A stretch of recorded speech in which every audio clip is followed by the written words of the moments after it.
it. All right. That's funny. Welcome, everybody. Kevin is behind the scenes for some odd reason, but anyways, we're all here. Don't lie to him. He's stuffing his face. Yeah, exactly. His fans, his groupies, or whatever. We'll have to wait a few minutes. But anyways, welcome to our Thursday Night Live. We got Brian from Dr. Denim. We got Alton from Addicted to Hustle, and then we got Thrifting Lounge Kevin, and it'll be here in a couple minutes. So he said, "Bring me in." He said, "Bring me in." He's ready bring now. Him in. He's ready. He's ready now. Oh, and now we don't want to add him. Nah. There's Kevin. So I think we're going to start off this week. And Jessica, thank you for showing up. Thank you. We're going to go over some topics that we're going to talk about this week. Brian has a topic about researching solds and if something's worth to flip. And then we're going to do the best sell of the week and a couple other things. So, hey, Paula, thanks for showing up. Hey, there's Clay in the house. Yeah, Clay's here. Clay. Is he gonna be as funny as last week? That's what. That's what. Did you see my hat on Instagram, Clay? So that's that was a nice little pickup for $1, whatever the weight was. Yeah, I like that hat, man. What was the brand on that? It's the Pro Line Athletic. One. Yep, it's the Pro Line. Yep. So you can see the nice Ben's pickup. Yep. I think it's going to go in the personal collection. I don't know. I haven't decided yet. So that was from the Benz. And then I found an awesome San Jose Sharks spell out sweatshirt. That was pretty awesome Tuesday. So been finding all these things. Also got Tri-State Flippers, of course. And Jessica. So thank you guys all for coming. We appreciate it. This is our second week. If you guys missed last week, you guys go back to Brian's channel. Yeah, Brian's channel. So if you're not subbed to him, you could go back there and watch that one. And then I think next week's going to be on Kevin or Alton's channel. It'll be on one of us. We'll figure that out along the way. Yeah. Yep. So subscribe to all of us. And, we should tell them Alton too about we're going to be doing that podcast. We should have Alton put everybody in. Yeah, we are going to be taking the audio from these lives, and we're going to be uploading it to the major platforms, especially like Spotify. So like we're going to start there, and if y'all really enjoyed that and listen to it, we'll start expanding more and more. But we're really getting into just make sure we're finding the right stuff and the topics for y'all that will interest you. So if you have topics or questions, make sure you put them in the chat because we will likely cover them in the next few weeks or oncoming as we cover more and more. And then how's sales been for everybody? How's that? What's been going on in each of your lives? And why don't we start with you, Kevin? Since you were late. Sales been good. Barbecue. Yeah, he's too busy eating barbecue. For that barbecue. Babe, can you make some of that barbecue sauce? No barbecue sauce. I know, babe. I'm just kidding with you. But no, sales been great here. How about you guys? I mean, it's fourth quarter, so we really can't be complaining. No, it's picking up for sure. I think here, I don't know, it's just my area is really weird when it comes to what's selling. Like, I'm selling books that I don't know if y'all remember that video that I had, the dumpster dive video where I found all that truckload of books. Well, finally, most of those now are starting to come off the shelf the last couple weeks. Like, a big chunk of those are finally just rolling out of the blue. And I'm like, there's something got to be going on. I don't know if it's the search algorithm or what, but yeah, it's pretty neat. I like it. I'm not complaining for sure. Sort of algorithm. Mm-hmm. But hey, yeah, sales for me. Well, you probably saw it in the group, Scott. Like I'm finally back in the green for the 31 days on eBay. About I don't know. It's probably been 6 to 8 weeks ago. I changed a lot of what I was doing. Like at the time, I had VAs and. I wasn't putting up quality listings and I got rid of all the VAs and I've been doing everything myself. And so I've got less listings going up. Like it's 24 a day right now where it was 50. But the interesting thing, after about 2 months, my 31-day sales are finally back in the green. So I'm up like 1 or 2%. And what's really interesting is that's on half of the listings I was putting up previously. In addition to listing 24 a day, I'm also going back and correcting old listings.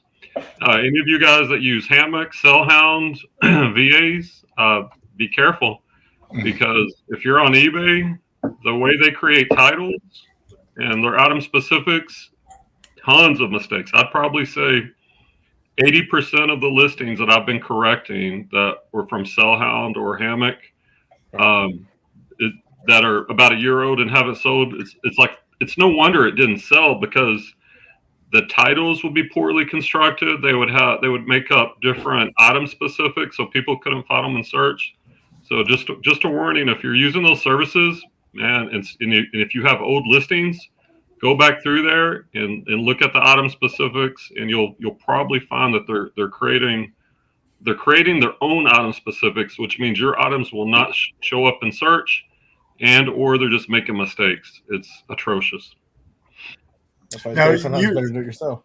You were using the last part of this. What you were using VAs to cross post for you on List Perfectly, right? Isn't that what you were doing? Well, okay. So when I went full time about a year ago, I started with Sellhound, and then I moved to Hammock, and then about 4 to 5 months after that, I got my own VA or VAs. Now, when I had my own VAs and I trained them, their work was way better. Like, if you do want a virtual assistant, I recommend you hiring your own. Right. And then you spending time training them just like you would a real person. And we talk about this in the book club and Tech and Chris's group that I lead. We read a lot of business books like The One Thing, Atomic Habits. Right now we're doing E-Myth Revisited. And Gerber, the author of E-Myth Revisited, he talks about how too often we try to grow too fast, and we give responsibilities to others, just trusting that they're going to do a good job. But the truth is, if you haven't created a system where a person could come in and do the same job that you're doing, you're just asking for mistakes and trouble. Mm-hmm. So, yeah. And now my VAs, they did a good job because I put the time in. And I may eventually go back to a VA, but I wanted to go back and just do everything myself for a while, and then max out what I could do. And at that point, then figure out how to scale. Right. I have one VA, but that's mainly for Amazon. He's out of the Philippines. But I was thinking about you having you were doing like cross listing with List Perfectly, but I canceled my subscription with List Perfectly. I love it. I still have it. I use the only ones I learned. I cut them all down to just Mercari and Facebook Marketplace. I absolutely love it. It's definitely worth I have the business one, so it's like 50 or 40 or $50 a month. Mm-hmm. But I absolutely love it.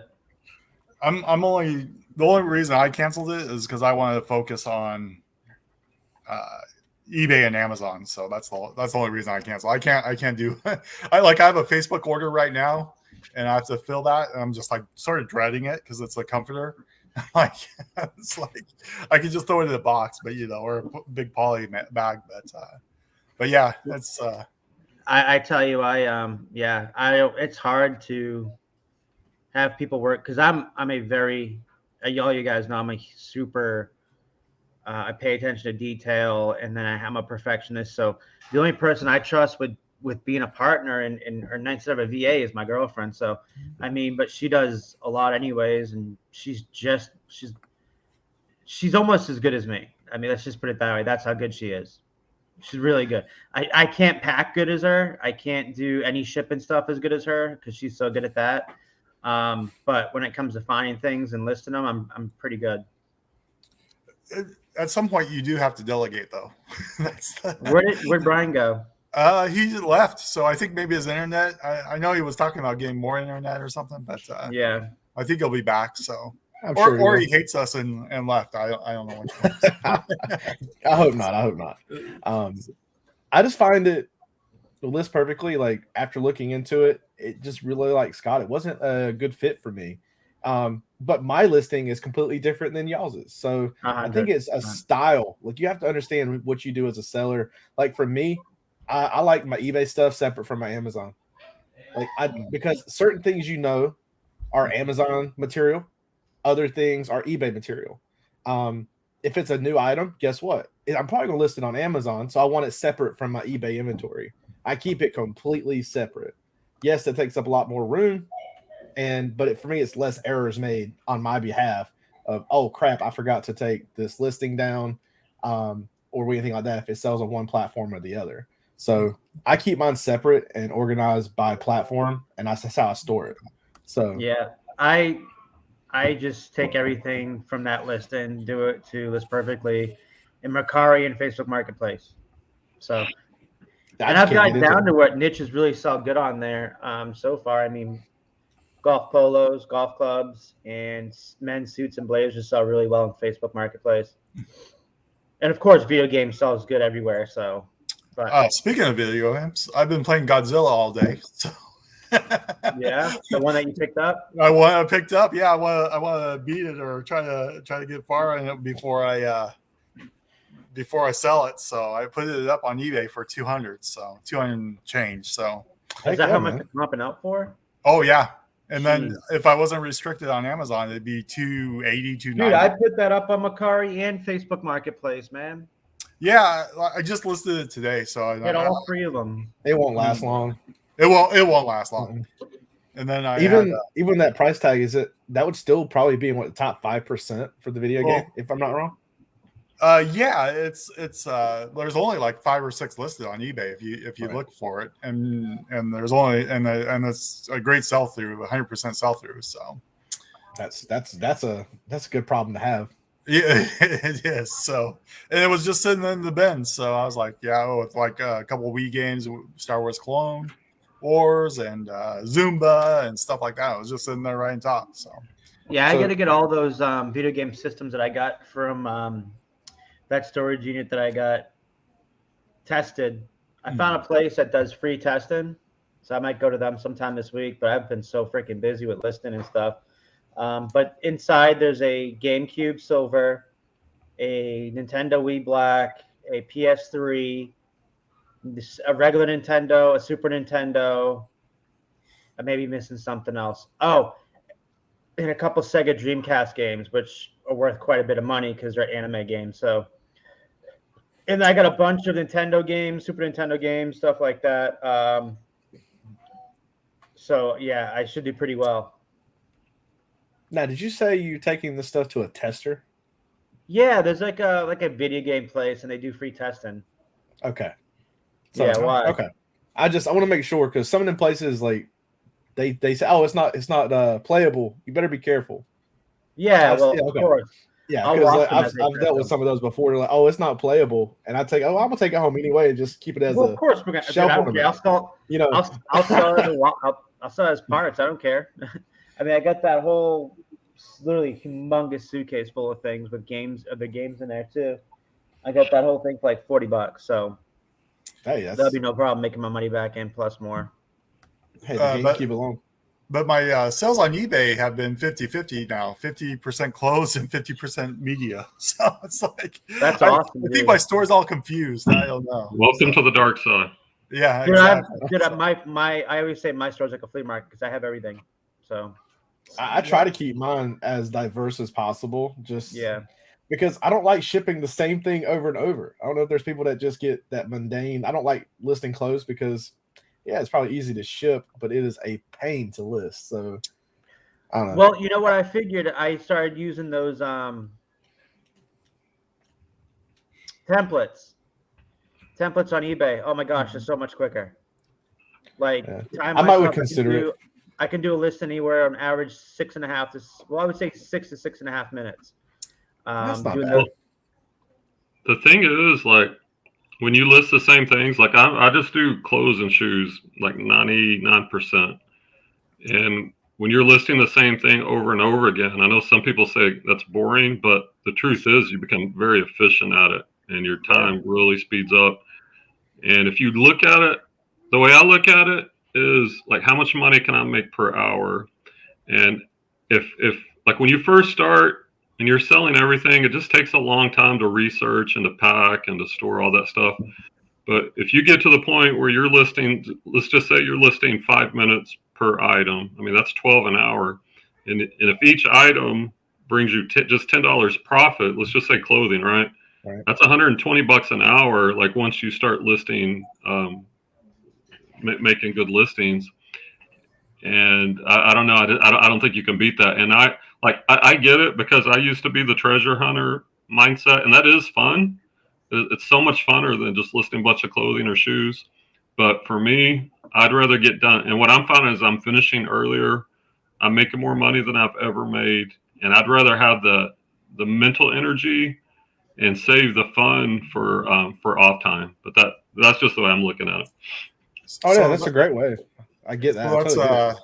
yeah, that's sort of what I get in a zone, like you were saying, Kevin. I got a template and just start cranking out a whole bunch of sweatshirts or hoodies or jeans or whatever. So it's not as bad as I remember it. So Yeah. So Brian, do you want to go into the subject of solds and stuff like that, since we're sort of talking about some of that stuff? Yeah. And before I do that, let me just make a comment to Clay's little sarcastic comment. Please do. Yeah, they might torture them to list one thing only, Clay. But in your case, my friend, and Clay's a really, really, really good friend of mine. List anything. List anything. I agree, Brian. Hey, what's up, Swanmaker? Wow. Hey, what's up, Andy? Wow, Andy, how you doing, man? I think it's the first time I've seen you come in on a. Dude, this dude is the. We gotta do when we do a once a month interview with somebody else and bring them on. We gotta have Andy, man. He's so good at the freaking auctions. I don't know how I've tried it. Huh? I don't think I'm subscribed to him. So what's his channel? I don't think he started making videos yet, but he's been around for a long time. But man, he is the auction king when it comes to clothes and stuff like that. He's really good. That's why I want to kind of get him on here. Maybe when we do it once a month, have him be one of the first guests on here, because man, he's really good at auctions. And here's my wife, but some reason she hasn't changed her last name yet. I don't know why. Uh-oh. I think he had to call that out up here. Scott, what did you are now? What am I? Are we going over bolos? Or are we going over like how to find items in your area? I missed that. Yeah, part. finding items in your area. Let's start with that, and then we can end tonight with the bolos. All right. Well, I guess let me prep it a little bit. Like one of the guys in our Facebook chat group we have, he was asking about clothing, and he wanted to know how could he find the items that will sell. And a lot of people have that question, and there's lots of different ways you can do it, but each geographic area is different, right? Like if you live in Florida, if you live by a port, you're going to get a lot of Tommy Bahama. You're going to get a lot of polo shirts, things of that nature. If you're up in Montana, you're probably going to get LL Bean and like outdoor brands. So it's important, I think, to learn what you have in your area. And there's a little trick, and I showed the people in Chris and Tech's group this. So I guess I'll go ahead and do a demo. Let me see. Bring him up full screen, Scott. Yeah. I think once he shares his screen, he can. It'll give an option. Hold on 1 second. Share. Oops.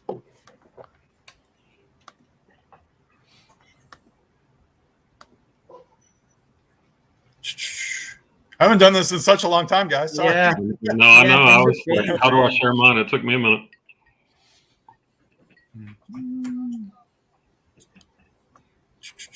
You got it? Mine.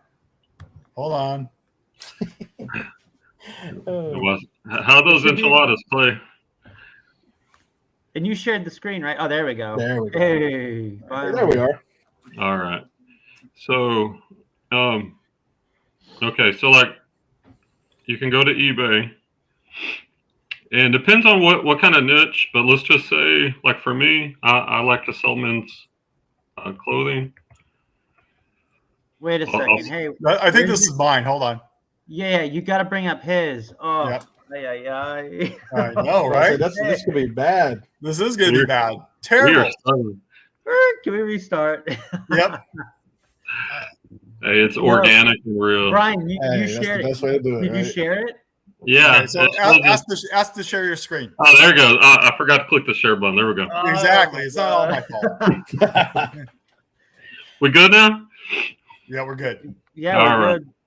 There we go. There we go. Yay! All right. So eBay, whatever niche you're looking for, like, so I tapped in men's clothing in the search bar, and using left-hand navigation, I'm going to be looking at men's clothing. And what I want to do is I want to narrow this down.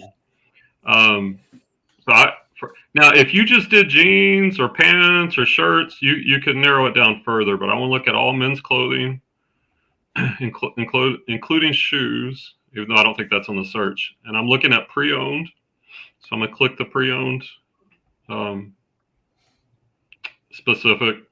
Jinko jeans t-shirt. Wow, now this is important. Your price point. This is going to depend on your model too, right? Like I have a vision of a volume model eventually. So I pick up a lot of things that other people leave behind. So I'm looking for things for me that are going to sell for 15 or over. But obviously you could adjust this to whatever price point you want. And then the last thing is just click. Oh, no. Oh, I forgot one thing. And you're going to look at sold items, but here's the kicker. Because you're looking in your region, right? Your area. So you want to go to your zip code. It was here a second ago. Oh, here you go. Okay. So I'm going to do within 50 miles of my zip code. And what this is going to pull up, these are the items that have sold within 50 miles of me that are used, men's clothing that have sold for $15 or more. Now, there's a lot of things you could do at this point. The default is ended recently. So you can look through here and just get a shotgun feel of what's selling. You could do by highest price sold to see the really high items. But if you're brand new, this is what I would do. I'd come over here to the brands because I'm looking for, 20 to 30 bread and butter brands that I can find a lot of. Oh, wait. Why are there only a few items sold? What did I do wrong? Hold on. I did something wrong. All right. Men's clothing. Because there should have been way more than that. Pre-owned. Oh, because they're close to 25 miles from your house. That's why. All right. The location is 50 miles from your house. That's probably why. But it should still be more than that in the past 90 days. Like I'm in the Dallas area, so there should be way more than 188 items sold. Hey, you sold that much in the last 90 days, probably. Yeah. All right. So hold on. I did something wrong. Let me redo this. All right. Sorry. So men's. I'm going to go clothing, shoes, and accessories. Because you can see the number right here, right? Like there's 4.3 million available. Now I'm going to go to men. Of course, you could do this for women or whatever niche. So there's basically 4 million men's clothing items available. Now I want to bring it down to pre-owned. That brings it to 2.8 million. Now I want to bring it to my zip code. I guess maybe because I didn't do the zip code first in the right order. I'm going to do 50 miles of where I'm at. All right. Now there's 131,000 available. So that's about right. And then the last thing, not the last thing. I want to look at items selling for 15 plus. Brings you down to 110,000. And now I'm ready to look at shoes or video games or anything, right?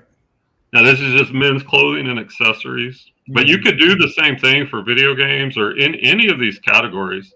Yeah, and look, right. So 51,000 have sold out of about a 50% sell-through rate, by the way. And now, and like I was saying earlier, you can, like a pair of Crocs, you can, this would be a good thing to habit stack. And I do this often. Like I'll spend 15 to 20 minutes looking over the solds just to build up that mental catalog.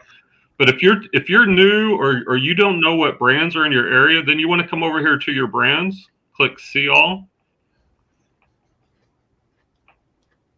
Click see all. Here we go. And it'll pull up all the brands alphabetically, and it'll tell you in parentheses how many have sold in that area. So Like Sounds 5 about right. Yeah. With 511 tactical. tactical. There's 163, and I do pick those up, by the way. Whether it's the tactical pants or the shirts, like law enforcement. I could definitely be in that a lot of that in Texas. Yeah, and there's Kane, of course. Kane, you're gonna have a lot of hiking boots, and like I'm just looking for things in triple figures, triple digits that kind of pop out. Of course, American somebody's Eagle. yeah. Look at all the American Eagle. Oh, you got an offer. Eli Yes. Cattleman Plaid Pearl Snap. And Eli Cattleman is a Bolo brand for me, and I'm always looking for it. American Eagle. Any of those cowboy Western brands are definitely up your alley in your area. Yep. Let's see, LL Bean, another outdoor brand. And look at this. Now, a lot of people would say Ralph Lauren is oversaturated. I pick it up if hell yeah. If I can get it for $3 or less, I'm picking it up. Ralph Lauren. I even do. I'll buy anything Ralph Lauren, dude. They're my favorite company to buy and sell. Look at this one. A lot of people pass this up, Lee. Now, I don't pick up everything Lee, but if it's Lee jeans men's, like I sold a pair of Carpenter for like 20 plus shipping yesterday. I pick them up, jeans. Yeah, even vintage LL Bean, you can get 20 plus. I just picked up 5 of them at that half off thrift store I went to on Monday. Right. Yeah, Lululemon, of course. I think everybody would know that. In my area, it's Patagonia, 511, and whatchamacallit, REI. You can find all that stuff all day long. And I mean, and that's all you would do. Like I would just go through here and assemble a brand to look for. Balls Boys Club. That's definitely a Bolo brand. Billionaire Balls Club. Yeah. Boys Club. And that's the other thing. There's not a lot of these I've sold because there's not as much available. But yeah, so this is the way I'm doing it. Like this is how you could figure out your bread and butter. But let me exit out there. So you could do that, but you could also obviously sort by price highest to lowest. And these, yeah, obviously shoes are going to come up, right? Some Air Jordans, but you could see like what are the top brands. I like that Gucci plaid. Oh man, look at the North Face to the left. Yeah, anything North Face Antarctica Expedition goes for a crap ton of money. And RRL, go back up real quick. See RRL? RRL is the top of the line Ralph Lauren brand. Top of the line. Doesn't get better than that. Yeah, and so you could just go down this rabbit hole a little bit, and like what Kevin's talking about. You'd want to, if you're not familiar with it, you'd want to look at the tag, like how that tag is different from a regular Polo Ralph Lauren. And that's all for $2,500. Familiar. Yeah. Damn. So, and I think like if you just spend a little bit of time doing this every day, it would really pay off in the long run. So that's a good way to learn your area and learn because the thing is those are brands and at the beginning where I was focusing on the multi-quantity that sold, that means a lot of those are available, that they're frequent. If your model is bread and butter, like if you're picking up American Eagle, like I pick up American Eagle shorts, jeans, and I'll sell those $15 to $30. Yeah, even Abercrombie and Fitch. Whenever you can come across vintage Abercrombie and Fitch from those preppy heydays of the early 2000s, it's gold. Andy made a good point. I want to let you know because, like I said, he was really good. He said the way I research for 99-cent auctions, I sort the sold listing. Oh yeah, I highlight auction that. Only with the most of bids because you can expect to get most bids. And that's a smart way of doing it. I mean, again, he's not his first rodeo. So he said if an item is getting 10 or more bids consistently, you can sell it in a 99-cent auction if you know how to make a relevant title that gets a lot of views, clicks, and watchers. And just to let you guys know, Andy will help you. If you ever need any help, he will go endless, deep into everything and help you. And he does a lot of research. Just so the Eli Cattleman, I got 2 other offers since we came on. Damn. And he Show is off. right. It's a lot of listings. All right, it's a lot of listings. So, and here's the thing, and I know this. Not everybody wants to list all the time, but if you treat eBay like a job, and I know Scott's building up his listing, and Kevin's been listing a lot, and I know Alton does a lot of collectibles. But if you treat it and you list X amount per day consistently, the algorithm will like that, and then your traffic will become predictable. And if you've got good listings and you can actually look at your metrics and calculate, like I know for me, each day I should have about 11 to 1,200 page views. I know my click-through rate, I know my impressions, and I know basically how many items I should sell. I mean, it varies a little bit from day to day, but on average. And that's the beautiful thing about eBay compared to the other platforms. And I think we talked about this last week, that eBay gives you all this data.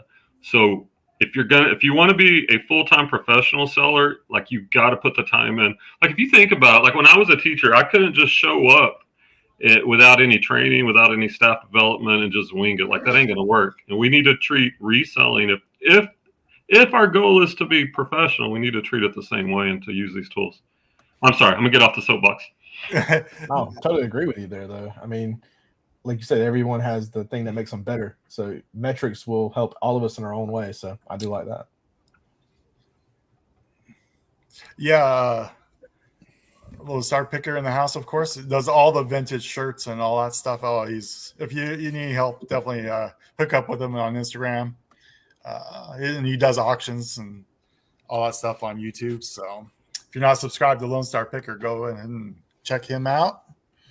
And anybody else that has I give everybody pretty much wrenches. So if anybody wants to drop their link of their YouTube channel, you could definitely do that too. So Sweet. By the way, I just sold a LL Bean, Kevin. Yeah. Like I said, yeah, I mean, anything vintage, I want to say man, I've sold vintage Jansen 1990s, like a cool sweater for like $45. I mean, if it's a cool style, people don't really care much about the brand. They care about the style. And then if it's a brand, it's going to be even worth more. So it's like, I've been doing clothing for so long. It becomes an obsession, and it's so much fun to learn different things. And I laugh, and I love when people say, I hate clothing, I'm never going to sell it. It's great because only more profits for us. It's so easy to store. It's so easy to shore. So easy to store, and it's super easy to ship. You know, it's just, I'm baffled that people they definitely go out of the way to stay away from clothing, because it's like, hey, we're all trying to make money. And the more you learn from all the niches, the more money you're going to make. And again, now you're going to make me want to do clothes now. Huh? Right. Like I'm being preached to here. We have a convert. Yeah, I used to hate clothes too. I used to hate them. I wanted hard goods. I wanted collectibles. And it's fun because you can find some really cool pieces that sell for a lot of money, but it's hard to scale that business. Yeah. Whereas clothing, man, you can go right to any thrift store. All thrift stores have clothing. And some thrift stores have clothing where they're just basically trying to give it away. And some of those thrift stores that are trying to give it away have great inventory. And then you just keep going back every week or every couple months when they bring more inventory in. It's just garage sales too. Garage sales. Oh yeah, bins, garage sales are great for electronics and and vacuum parts and stuff. The bins here in Sacramento, they probably bring out, like, first thing in the morning, there's 1,000 pounds of clothing just sitting in all the bins. You just pick it up, and then 30 minutes later they're rotating everything out. So and then you have these kids that just want to be Instagram famous, so they just get the vintage boys. And those are there. Those are there too. They have them. They come in. They pick up like 3-4 things and leave. So. Yeah, but they spend all day, and it's like, dude, maybe if you knew a little bit more about things, then you'd be able to be a well-rounded reseller. Because again, what happens if like your niche tanks? You're screwed. It's just like if eBay tanks. Put your eggs in other baskets too. I don't know. But that's just my thoughts, my 2 cents. Yeah, like so last Friday, like I've been getting out on Friday mornings to garage sales because you can't beat the price of goods at garage sales. I think garage sales and the bins are probably your two best places to get things really cheap. And I found a pair of buckle jeans, salvage, the salvage tag for $1, and I listed them, and like comps are like $60 on those, and I got it for $1. It's crazy. Well, that's what I mean. It's just people overlook things. Like I was at the bins once, and I was like the last couple hours to before they closed, man. And for all day there was these pair of rollerblades, I guess, in the bin. I grabbed them because it's from a really famous rollerblader. I think it's like Aaron Feinberg or something like that, from the early to mid 90s. And Solomon only made those rollerblades like for a few years. Actually, I think it was like 1 year they made them. And so they're really highly collectible. Dude, it was missing fabric on the inside of it. It was missing the hard shell, little pieces, and it still sold for $350. It was insane. And I picked those up for $1.50. Wow, that's crazy. I'm just baffled by how when you go to the bins and stuff, or yard sales, garage sales, how people just overlook stuff like that, like because they just don't have a clue, and it takes you only like a couple seconds to research it. I think I might try to step into it some eventually. You ain't gonna quote me just yet, but the more I hear y'all talking about the simplicity of it, I might step into a little bit. The thing is that I use everybody as a resource. So if I don't know something, I'll ask one of my old school people that I've known for. I like to call it being a master of reselling. Like, you know how you have masters of art, right? And I think is a pretty good point. You have masters of art, where people that worked underneath the masters, and then they become really famous artists and stuff like that. I just look at the same thing with resellers. It's just how I started with everybody was, when reselling was just a little thing, man. Right after Gary Vee hit it big, and mid to late 2000s, and we all just started making videos, and then we all started learning everything from each other, and that's what helped me become a well-rounded reseller. And to pick up things, not just clothing, or stick with my niche. But again, that's just me. Some people want to streamline it to just one niche, and there's nothing wrong with that. You're never going to run out of jeans. You're never going to run out of shoes. Everyone's going to buy jeans and shoes. But you become a master in that niche. Again, like it's like painting on a palette. It's simple. Flipping Goodies is in the house. Mike's in the house. Thanks for coming in. If everybody could hit the like button, that'd help me out. I haven't done a YouTube in a long time, so I like to hear Mike. I heard Mike got a brick and mortar for his. Yeah, I saw some of those videos. I'd like to hear from him. I haven't talked to him in a long time.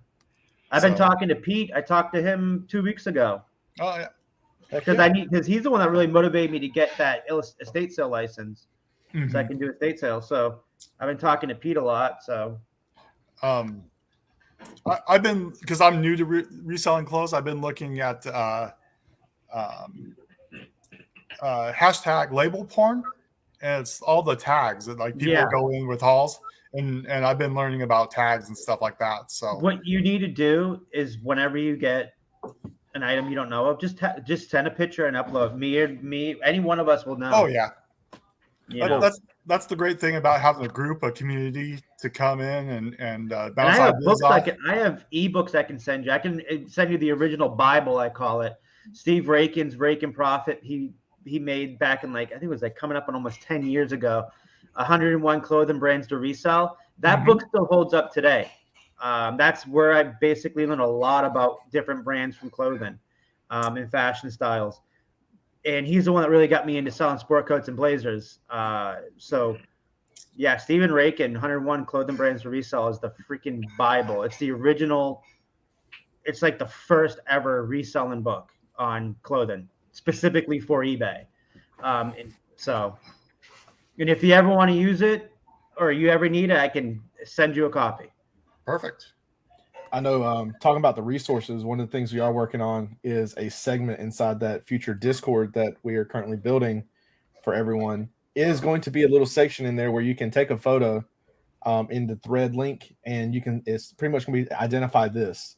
and it'll help people community together to say, hey, what's your thoughts? Is this worth it? It kind of deal, or help me identify exactly what this item is. And I think that'd be a good tool for anyone joining from the community. So, oh yeah, 100%. I mean, back in the day, all we had was Facebook groups to learn from, and then we had a few people that did YouTube, including me. But dude, Facebook groups, I love it. I like to lean off of Facebook. Period. Discord's a good is a good place to go on to too. And can you upload photos to Discord if people wanted to? You can upload a photo to that as well. And of course, there's modifications where you can't, anything indecent. So it will be stuck to exactly the clean nature of our reselling community. So, and I just dropped a couple of resources. The last one is the Men's Manifesto. It's a really good. Thrift of Life is the YouTube channel, and he took a lot of time to create a men's clothing guide for eBay. And he focuses on items with high sell-through rate, and basically you can download that PDF, and it's like buy me a coffee. He asks if you get any value out of it, send him a few bucks if you find it useful, and that's a really good resource for men's clothing. Heck yeah, Brian beat you to it. Sorry, Andy mentioned pull that one back up about the buckle jeans. 3 beforehand. Yeah. Men's thick stitch is a really good keywords to use for those jeans. If you have thick stitch on the buckle jeans, I'd say on any jeans, if you see they have thick stitch, put that in the keywords, because a lot of people look for that stuff. That's another thing I get good at is like keywords for clothes and stuff like that. I could do it with books or video games and all that stuff. But I watched a video. I hate because I can't shout out the person right now, although I don't know how many people are watching this, but it's 14. Wow, that's a lot actually. Yeah, it was up to 17 there, so that's quite but they mentioned how you show up on Google now. Like, so you want to kind of keep it basic. So like Ralph Lauren, long sleeve, cotton dress shirt, men's size large. Because that's what they're starting to do. And then someone also said it was a myth where eBay really wants you the background white. And they said it's not true. It's actually Google. To show up on Google, you have a better chance if you actually throw your white background in it. I don't know if it was Rockstar Flipper or it could have been Catherine Terrell. One of those two, I believe, was the one that dropped that video. I was like, whoa, okay. Well, that makes sense. But it could be neither of them, and I feel really bad because I can't shout that person out right now. But it made it. I saved that video for future. Actually, I may be able to pull it up. But man, yeah, I was like, whoa, wait a second, okay, because I totally sometimes we forget that a lot of people find us not just on eBay. They find us on different websites, and people are finding us more and more on Google, especially if you promote your listings. You show up on Google more.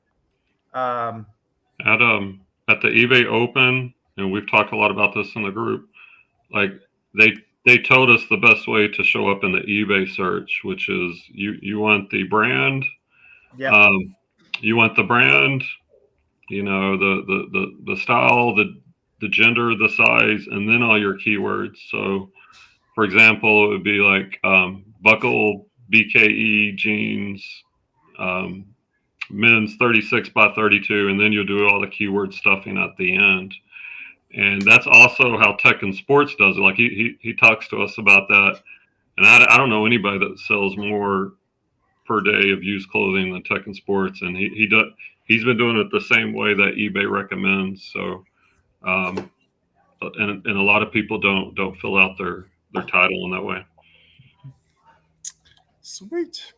All right. Now we want to talk a little bit about our solds and maybe not the biggest sell of the week, but your favorite sell of the week, I guess you'll say, and be on the lookout for. I hate saying BOLO because everybody uses BOLO, but I think BOLOs it's not necessarily what sold, it's what future of is possibility. So Yeah, we need to make sure that we're not telling you, hey, go buy this, because that's not what we're doing. Because right. I mean, that item could have been sitting there for 2 months. We don't know. So thanks for stopping in, Jessica. Thank you. Oh, we also forgot Harry Humstone showed up. Oh yeah, Harry. Sorry, man. I did highlight him, but he showed up back a few minutes ago. So yeah, I can't find who put that video out. I must not have saved it. But anyways, keep it basic for titles, popular keywords, whatever. And sometimes they do have free keyword tools where there's websites. If you just say, if you type in free eBay keyword, whatever it is, and it'll pop up, and you can just type in. I think a lot of them, if you don't have to pay, they give you like the first 3 keywords, and then they go off of that and they tell you what the title should be. But you also can work around and put all your own keywords in there too towards the end. But they usually, the first 4 keywords, they kind of like they show you how you should put it together. And also kind of think about, change the perspective from the seller to the buyer, and trying to get into the mindset of the buyer. What is the buyer going to put? Like the word size. A lot of people put the word size in the title, and you don't need it. But like what is the buyer typing into that search bar? Because the algorithm is going to pull up the listings that are closest to what they're searching for. So if you can get as close to the most number of buyers searching, then you're going to do a good job. Well, that's why I always, whenever I go to buy T-shirts myself or clothes, like you said, always think like the buyer, right? So how do you think like a buyer when you're looking to purchase something? Look at exactly the keywords you start typing in. And I know Andy told me, Andy Spaeth, a while ago about he does his own keyword research by easily. What he does is he starts typing out what the title's going to be, like Ralph Lauren, and then you'll start seeing those keywords pop up as you start typing through those. So he does most of his listings based upon that only, and he's really successful at it. Yeah, because eBay when you look at those keywords that they're generating, that's in order of the highest search one. So that's a really good point. Look at those. You type in the first ones, and they'll give you other suggestions.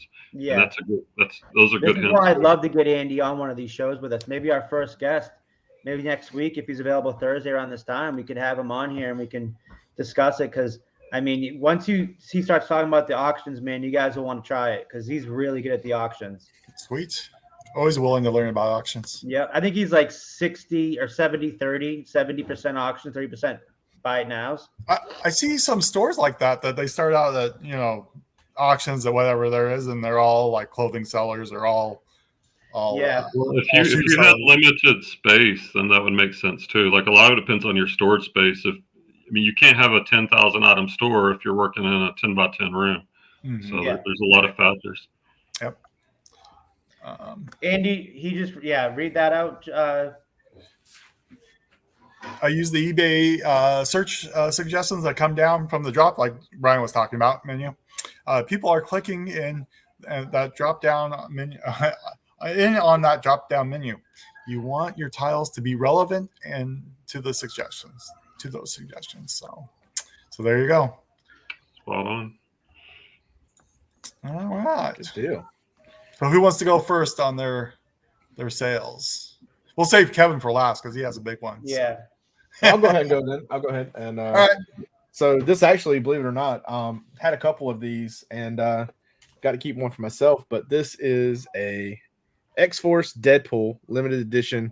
Have about $10 into it, and it was a local Facebook deal for $60. So, and that was one of those is gone. So this is one might get to keep, but I just want to be able to show y'all what exactly sold. So, it's gone, and $20 in for both, made $40, and I get to keep one for myself. So, as a collector, can't be a better way to do it. And while we got you on here, Alton, talk a little bit about your app that you're on and what you're selling. Oh yeah, so what we normally do, reason why you don't see me really talk a lot about eBay sales or I do a lot with Amazon and things like that, of course, and we're building the eBay, but I like doing a lot of Funko Pops. So we'll be doing our next auction hopefully this Saturday as long as I have another order coming in. If it gets here in time, we'll do it. If not, it'll be next Saturday on the Whatnot app.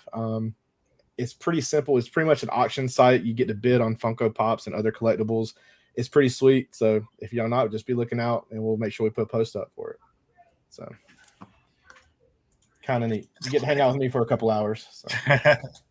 Yeah, And there's a lot of people on that Whatnot app. I saw. It really is. Was watching Franchise Kicks. He was on there. He says that he's doing auctions on there too and stuff like that. So I mean, it's a good way to build a community there. It's a solid platform. So I could sell a Tom Brady Funko on there and get big money for that, before I send it to somebody. Yeah. Well, and that's the thing, that app. So what you need to know if you're going to go buy from that app is that these sellers are vetted. They pretty much have to earn their spot to get in, or they have to be selected. It's not like eBay where you sign up and say, hey, I want to sell. And as long as you have the criteria, no, you go through an interview process and you actually go through the vetting and they see if you're a fit for the platform. So it's pretty neat that you have to pass that. It's kind of like a little rite of passage. So it's pretty neat. Very good. Yeah. You want to go ahead, Brian? Sure. Yeah, let me share my screen because I don't have the item with me. So let's see, share screen. All right, I think I got it this time. All right. So actually, my best sell of the week sold today, so it's going to ship out in the morning. Now, the interesting thing about this is my second time I've sold it, and this is a bins find. I was at the bins, and a lot of people pass up jackets and things. So anything that's kind of unusual looking, like saw this weird looking jacket. Same thing with shoes. Anything that's kind of out of the normal, I'm going to check it out. So I saw this jacket, and I knew it was a motorcycle jacket, and picked it up, checked it out, no major flaws. And the brand is Revit, and it has like the built-in shoulder pads, elbow pads, kind of like a Kevlar jacket. And so I think I paid like $5 for this. It probably maxed out on the weight at the Goodwill bins. I think if it's 5 or 7 pounds, they'll charge a max of $5. And what's kind of interesting, we were talking about titles. So start with the brand, Revit, and then what is it, right? Brand, and what is it? It's an Air motorcycle jacket. Then men's or women's, size, large, and then I put the other keywords at the end. And that's kind of how I do all my listings. And this sold for, I took an offer of 100 plus 20 shipping. So sold for $120 and a $5. So for a $5 pickup. So that's my sell of the week. And my piece of advice, once again, would be when you're out sourcing, and this probably applies to any niche, right? When you see something unusual, and the longer you do this, like you'll get a feel of what's kind of bread and butter and what's unusual. Like on the shoes, that you may find like weightlifting shoes, bicycling shoes, things of that nature. And in this case, that was it's not the type of jacket you're going to wear, like a leather bomber jacket. But I trusted my instincts. Put it in the cart, filled up my cart, went to the side, looked it up, and I had a good feeling it had good comps, and it did. And so that's my flip of the week.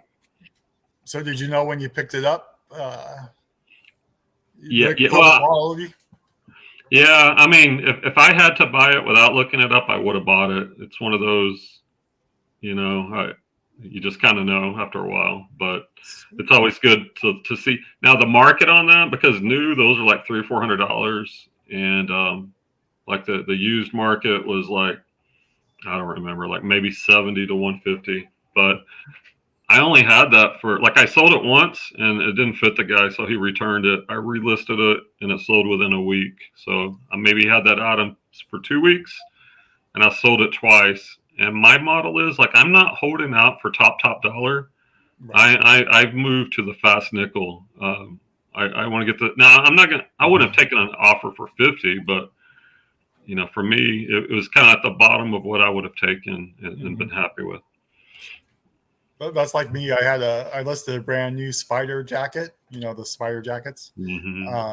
and I knew with tags, and somebody offered me $10 for it. So I'm not going that fast, but no, if it was a reasonable offer, I'd take it, because I reasonable.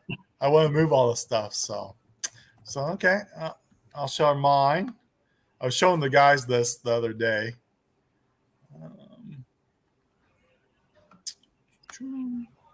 Whoops. There I go again, trying to do this. This the other day. Where'd Alton go? Oh, I'm right here.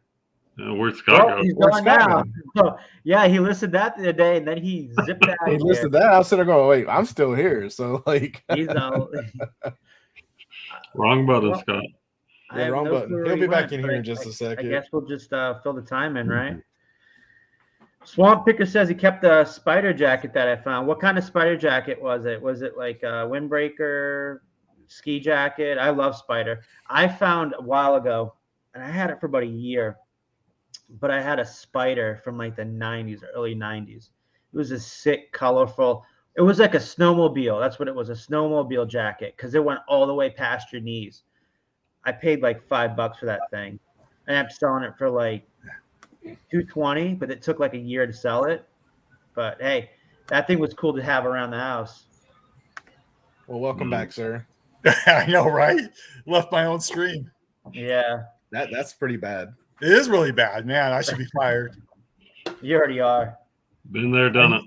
We're speaking of you in past tense now. I'm not going to say anything in case I host the next one because I don't want that to jinx me on my next one. So for me, whenever I pop out, I by accidentally hit. Sometimes something will hit my camera where you plug it in, the thing, and it just all of a sudden just takes me out of everything. So that's what happened to me. I hit the wrong button and it clicked me out of everything. So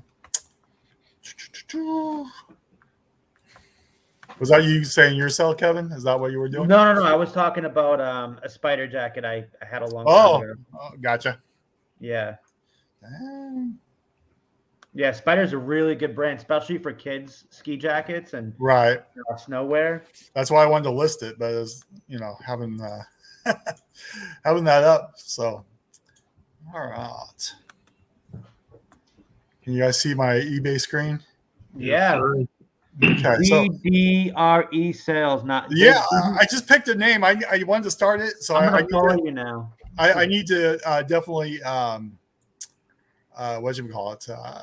Change my name somewhere. Now I definitely need to change it. So yeah, well now I'm gonna follow now you. Yeah, but let me just write this down. Yeah, what's that? I'm just kidding. It's easy. Triple D sales resales. I was joking. But, yeah, I know. Is it Triple D resales or? Because I'm gonna try to. Yeah, Triple D. Yeah. So, Triple anyways, I had a bad picture. I just wanted to throw this up. So, animal Disney Muppet. So I tried to stuff this with a lot of. Wait, Scott. So you want to tell the story? Like, where did you find that item at? This was at the bins yesterday, and then I listed it about 5 o'clock last night, and it sold within an hour. So I wish I had more. I sold for $49.49 and then $9 shipping, and it fit in a flat rate, padded flat rate. But I wanted to put in here because he's in a commercial with Progressive or one of those insurance commercials, and he's down there beating the drums, and I wanted to put that in there, but I ran out of space on the keywords, and I tried to put onesie on here, but it wouldn't let me put onesie because it's Vero, so don't be doing that. So no onesie, no Velcro, all those Vero words. So see, I'm definitely a rookie at doing this, but I need to get a carpet. That's the next thing is a carpet this weekend, and then make my pit. I need a camera too because I've been trying to do my phones on my iPhone. Hey, I just found. You may want to put this in your title for the Spiders jacket, the newer tag. Men's. You don't have men's in there. I don't have men's in there? No. And then get rid of MSPR. It's supposed to be MSRP, but get rid of MSPR 159. just do the knew it tag at the end, but add men's before large. Okay, I'll do that. Yeah, that's like the most important keyword you need because yeah, and then women. yeah, exactly. But that's a nice jacket there. And then I found I like that. That's a there's really a beautiful jacket that I found in there, but I also have that Sharks sweatshirt that I found. That's in there too. It's in there. Yep, that I listed real quick. So my pictures aren't the best, but I have almost 200 sales, and I started July 17th on this new store, and so I just got top rated yesterday. So well, Scott, one thing I will tell you with your pictures, once you get everything else set up, the last thing I would tell you to do is update your camera. Exactly. You know, lighting and everything else will make a terrible camera look good. So, I have a lighting for my video games and all that stuff. I have all that stuff, but I don't have one for clothes yet. So that's the next step. So. Yeah, definitely. You know what? Go ahead, Kevin. You gotta go through a lot of your listings. I'm seeing a lot doesn't tell me the sex. Yeah, and that's true. So let me see. Let's see if you do measurement. I like that shark. I don't do measurements. I haven't done measurements yet. That shark. Get out of my store, Kevin. Yeah, exactly. Better buy something. You're killing his metrics. My metrics, but yeah, that shark smell. That's sick, dude. That's a really sick shirt. Get out of my store. But yeah, you definitely have to, because like this again, like this happens where like what's his face, Dr. Denim over there, Brian said, think about it like a buyer. Whenever I message buyers for vintage t-shirts that I'm going to flip, like vintage rock band t-shirts I'm going to flip, right? 90% of the time they don't put measurements. But it doesn't matter because I'm going to flip it, right? But if I do go to buy one and I see them, and it happens to be all the time, I've seen it, I'll ask for the measurements. All the time they'll come back saying, I don't know them. Well, I'm not going to buy it, right? Why would I buy you're not going to give me, and now I'm pissed because now you're going to tell me that you don't know the measurements. So like, you're not doing your job. And I'm not saying you're not. I'm just saying I get frustrated. I get pissed. Yep. And it helps with returns too, future returns. Oh yeah, man. People. Oh, can I say something? I want to add something. I know, and then we'll get to I guess Kevin's big bolo. So with eBay, right? If you do clothing, a problem you can run into with your service metrics is if you get a lot of INADs, items not as described returns. And we all know that a lot of customers, like I offer free returns, so there's no reason for them to put a false INAD, but I think most sellers don't have free returns. So a lot of these customers are lying about the reason for the return. And a couple of cycles ago, like my item not as described metric was very high, and I got charged a 5% penalty through eBay for a cycle, and it really annoyed me. So I did a couple of things that helped me get out of that. Number one, I include a thank you note in a card and ask them to contact me if they have any issues before contacting eBay. But here's the little thing that I did, I think, that made the biggest difference. When I don't argue with those people anymore, I'm like, whatever, just send the return in. When I get the return, if it was a true item not as described or something I missed, I fully refund them and end of story, my bad. And that happens occasionally. I'd say about 25% of the returns are that way. But 75%, and I don't want to call a gender out, but the one niche that I sell in that I get the most are women's jeans. Oh, 100%. Women's are COVID-19, a little 15 here. But so what I start doing when I get those returns, there's a button where you can report the buyer.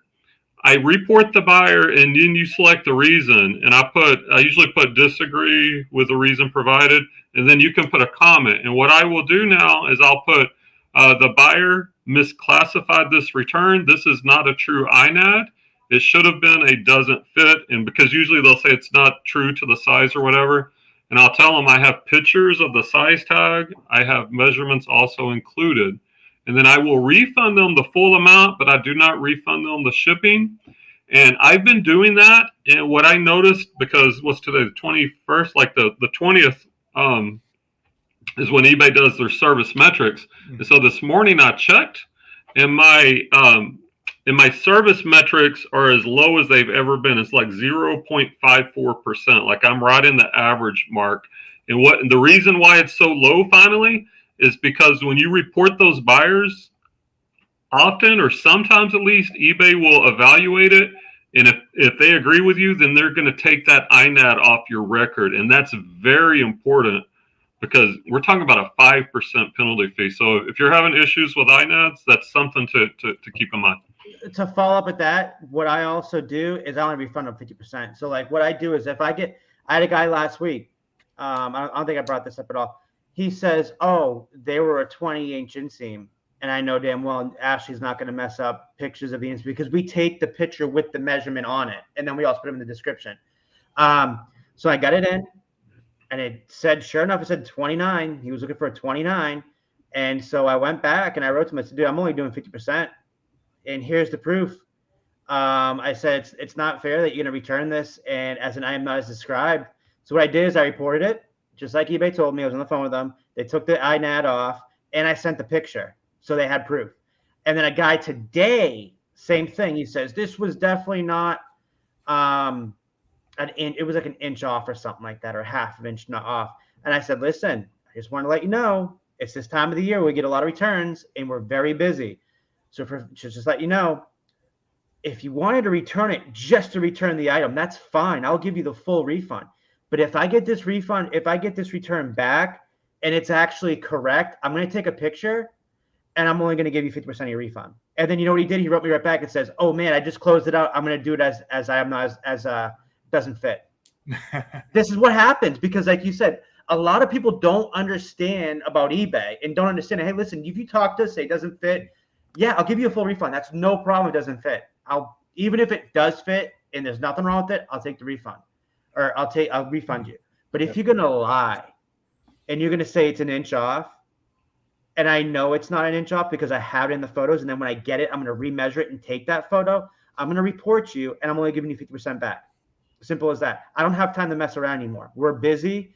We have 2,300 items in our store, and I just don't have time for it. So and it worked. Like today, it worked. Like the guy's like, so for now, I'm just going to message people. Listen, just let you know, you may have done the wrong return. We do allow all returns, even if it doesn't fit you, or if it does fit you, if you just didn't like it. Don't miscategorize it. If you do, because I get it back and it's fine, you're only getting a 50% refund. And eBay is going to give you your 50% anyways, but you're also going to give me my 50% too. So. And you don't get the INAD, which to me is the most important thing. Exactly. Yeah. Right.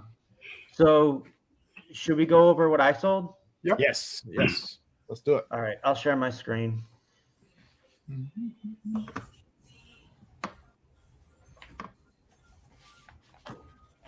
Let me know when you got it up. You're up. All right.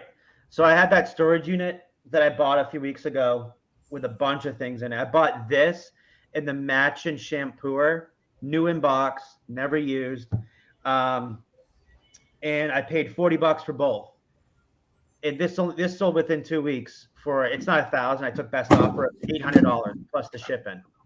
So on a $40 investment, basically $20 I spent on this, $20 on the shampooer. I have the shampooer up right now for $230, but I sold this within the week for $800 and paid $20 for it. So that's my bullo of the week. It was a brand new inbox Kirby vacuum. And where'd you pick it up? From the storage unit that I bought with all the video game systems and stuff I need tested. Didn't you pick up something from a garage sale too? What was that? Garage sale. Probably an estate sale, but I don't remember right now. Maybe it was probably an estate sale. Okay. I picked up like three or 400 items in the last 2 weeks, and I probably don't remember that. I don't know. I'm sure we picked up some really good stuff. But we really crushed it this week when they had the 50% off out in Tampa at the Community Thrift. Dude, when they added it up before the 50% off, it was like $850. And then they took that 50% off, it was $425. Plus I had another $10 coupon because every $100 you spend at that thrift store, they give you a $10 coupon. So I got more $10 coupons, and then I got a $10 coupon off that. So I really made out really well. And that morning, I was sitting there waiting for the store to open up. Of course, I'm there wanting to be the first person in line. Some girl who's jonesing off of some drugs is like swaying back and forth coming up. And then she's just talking crap to people, trying to get into somebody's car. The girl almost beat the girl up. And then she comes back towards the thrift store and she touches a woman's worker's hair, dude. And then the woman worker just starts punching the girl. And then the girl that was Jones is backs up. She's like, what did I do? And then she starts trying to get into the thrift store again. I'm like, oh my God, this is a mess. Just call the cops. Have her sleep this thing off, man. This is insane. I've never seen anything like this before. It was insane. But yeah, that was my score. Sweet. I like how the story got all about the fight. That was my score. That was my score. Yeah, that was my it. score. That was it. Yeah. Yeah, well, I didn't want to drag it out. I just want to, hey, listen, I bought this for 20, sold it for 800.